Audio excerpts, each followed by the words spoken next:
ఇల్లు అద్దెకి ఇవ్వాలన్నా లేదా తీసుకోవాలన్నా ఇక నుంచి గతంలోలా కాదు. న్యూ రెంట్ లా 2025 అమల్లోకి వచ్చేసింది. మోడల్ టెనెన్సీ యాక్ట్ని బేస్ చేసుకుని న్యూ రెంట్ లా 2025ని తీసుకొచ్చారు. ఇక నుంచి ల్యాండ్ లార్డ్స్ అంటే ఇల్లు అద్దెకి ఇచ్చేవారు లేదా టెనెంట్స్ అద్దెకి తీసుకునేవాళ్ళు ఎవరైనా సరే ఈ న్యూ రూల్స్ ప్రకారమే నడుచుకోవాల్సి ఉంటుంది.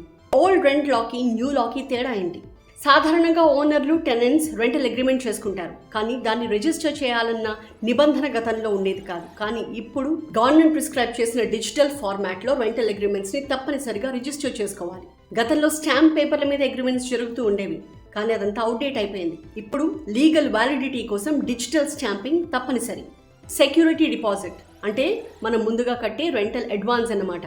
గతంలో ఓనర్లు వాళ్ళకి ఇష్టం వచ్చినంత వసూలు చేసేవాళ్ళు. కొంతమంది అయితే 6 months నుంచి 1 year రెంట్ని కూడా అడ్వాన్స్గా తీసుకునేవాళ్ళు. కానీ ఇప్పుడు అలా తీసుకోవడానికి వీలు లేదు. కేవలం 2 months అడ్వాన్స్ మాత్రమే తీసుకోవాలి అని ఒక క్యాప్ విధించారు. చాలామంది ఓనర్లు ధర్మంగానే రెంట్ని ఇంక్రీజ్ చేస్తూ ఉంటారు, కానీ కొంతమంది మాత్రం ఇష్టం వచ్చినంత ఇంక్రీజ్ చేసేవాళ్ళు. ఇప్పుడు అది కుదరదు. కేవలం సంవత్సరానికి ఒక్కసారి మాత్రమే రెంట్ ఇంక్రీజ్ చేసుకునే ఆప్షన్ ఉంది.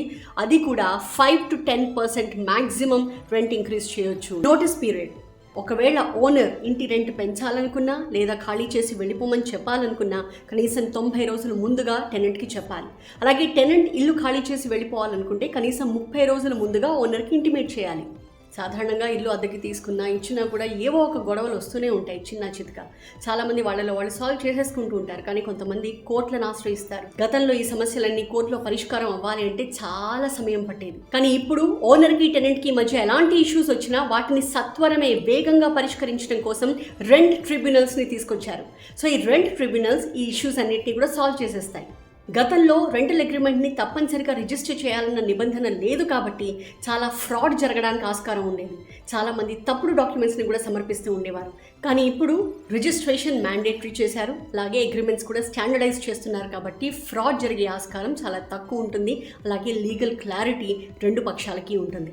ఏ రకంగా చూసినా కొత్త రెంటల్ చట్టం 2025 ఓనర్కి కానీ టెనెంట్కి కానీ అన్ని రకాల చాలా ప్రయోజనకరంగా ఉంది. ఈ రిజిస్ట్రేషన్ ఆఫ్ రెంటల్ అగ్రిమెంట్ అన్నది ఆన్లైన్ అయినా చేసుకోవచ్చు, లేదంటే సబ్ రిజిస్ట్రార్ ఆఫీస్కి వెళ్ళి అక్కడైనా చేసుకోవచ్చు.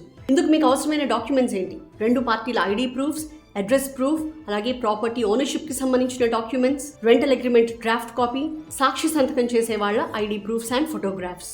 2 పార్టీలు వాళ్ళ విట్నెస్లు అందరూ కలిసి సబ్ రిజిస్ట్రార్ ఆఫీస్కి వెళ్ళి అక్కడ రిజిస్ట్రేషన్ ఫీ కట్టి ఈ రెంటల్ అగ్రిమెంట్ని రిజిస్టర్ చేయించుకోవాలి. ఒకవేళ అలా చేయించుకోకపోతే మీకు 5,000 రూపాయల ఫైన్ విధిస్తారు. అలాగే మీరు అన్కాన్స్టిట్యూషనల్గా వ్యవహరించినట్టుగా కూడా అవుతుంది. మీపై చట్టపరంగా కూడా చర్యలు తీసుకోవడానికి ఆస్కారం ఉంటుంది.